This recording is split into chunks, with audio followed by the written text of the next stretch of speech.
Number 12. Go for it. Let's move. This Talk is fast. approval for release of securities in Hiller Heights, lots number 7 and 8. This is the result of a simple subdivision that happened quite some time ago but never got filed. There was a drainage and sewer easement, I believe, that needed to be relocated, and O'Brien here asked that some securities be held to make sure that all of the work was done appropriately. Back in, oh goodness, June 13th, 2005, it looks like you approved the relocation of the easement and the abandonment of a previous easement.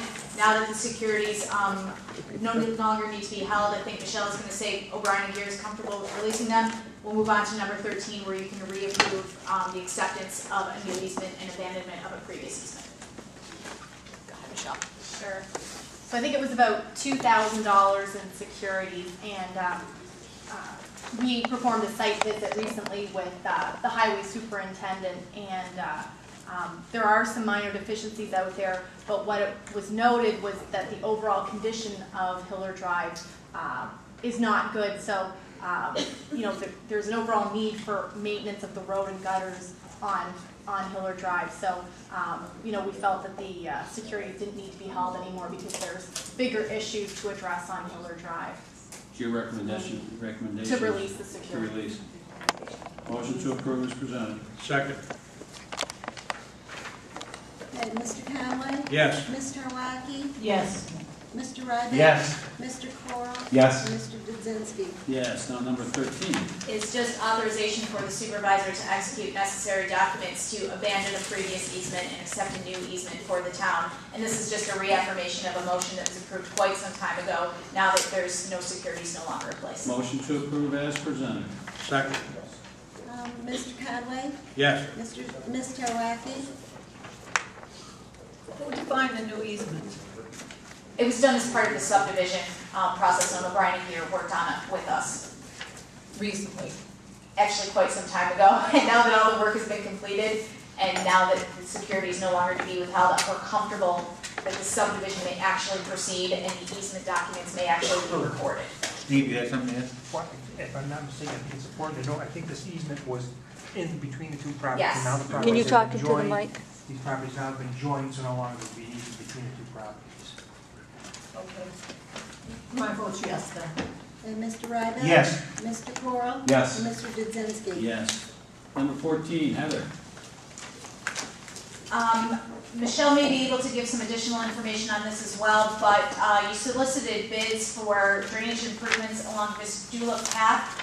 You received one complete bid, one other bid that was incomplete. It's my understanding that the one bid that was received was at a fairly large price, and I think that you have information from O'Brien here on what that price was. I don't know if you'd like to accept that bid or maybe consider trying to rebid to see if you get a lesser number, but I can let Michelle go I'd into rather details on that. rebid myself. I'm not comfortable with that one loan bid. Yeah, our recommendation is to go ahead and rebid, and we were actually thinking of a bid opening on August 21st, which would allow us some time to review the bid or bids and then make a recommendation at the next board meeting. But you know, the bids that you received, one was from Charlie Mattis and the other one was from J.K. Tobin, and the bid from Charlie Mattis had some significant non-conformities.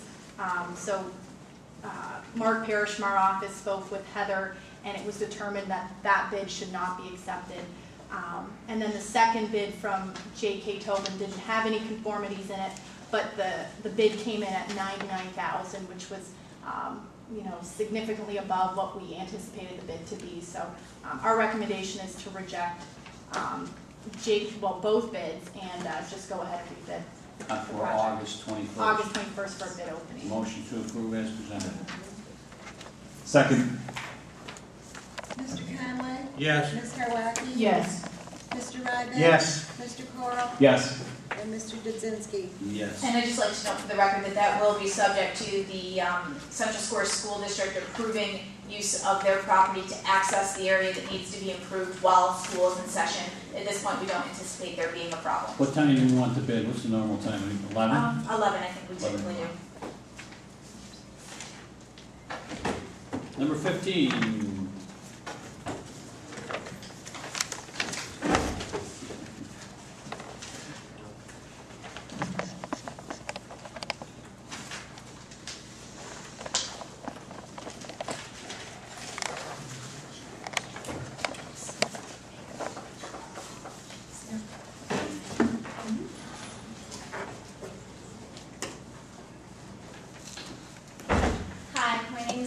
Kowarski. I'm with LJR Engineering. I'm here tonight on behalf of our client, Group 1 Development, to present the contract drawings for section number 5 of the Birches. The subject site is approximately 20.1 acres and is located to the south of the Birches section number 4. Our client intends to construct the public infrastructure to allow for the development of 9 single-family residential lots, ranging in size from 1/4 acre to 2 acres, and 1 residual lot 13.3 acres in size.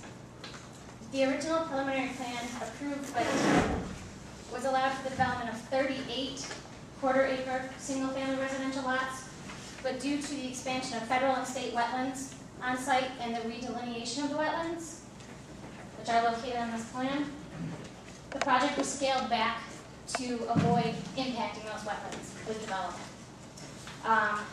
Access to the site is proposed via the extension of Birch Tree Road, which is a town highway, and Peregrine Lane is proposed to be extended 50 feet long by 22 feet wide and contained within a 60-foot by 60-foot access easement for snow removal, and that was requested by the highway superintendent. Sanitary sewers are within the Lakeshore Sewer District and will service the lots by the extension of 395 lineal feet of 8-inch diameter sewers. Those will extend from an existing manhole located in section number 4. Water service will be provided by OCWA, and that'll be done by extending water mains from the existing ones located in section number 4 as well.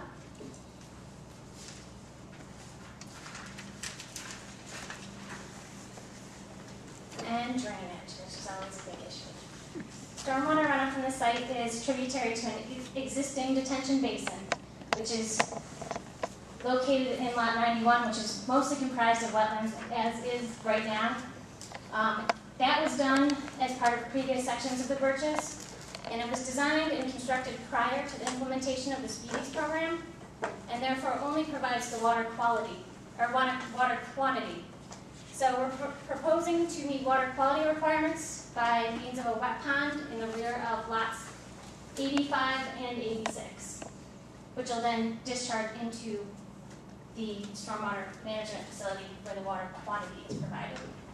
And that's designed in accordance with all Speedies requirements. Does anyone have any questions regarding the project? Comments, Michelle? We reviewed the documents and put a letter together dated July 23rd in the town, 2008, that the town board should have a copy of. And, we had some minor review comments, but our recommendation is to approve the contract drawings. And also, I guess we can do that, and then there's also a second part that relates to the siltation and erosion control agreement. So you want to do those separately? Sure. Does that make sense? Any comments, Steve, before we go forward? No. Yeah, why don't we do the first one? So the approval of the contract drawings as presented. Motion approved, as presented. Second. Mr. Conway? Yes. Ms. Kowarski? Yes. Mr. Ryback? Yes. Mr. Coral? Yes. And Mr. Dudzinski? Yes. And then the second portion would be that the developer execute a siltation and erosion control agreement and post the applicable securities, which are outlined in O'Brien Gear's letter, in the amount of $8,070, and then the supervisor be authorized to execute that agreement on behalf of the town. So moved. Second. Mr. Conway? Yes. Ms. Kowarski? Yes. Mr. Ryback? Yes. Mr. Coral? Yes. Mr. Dudzinski? Yes. You all set? Thank you.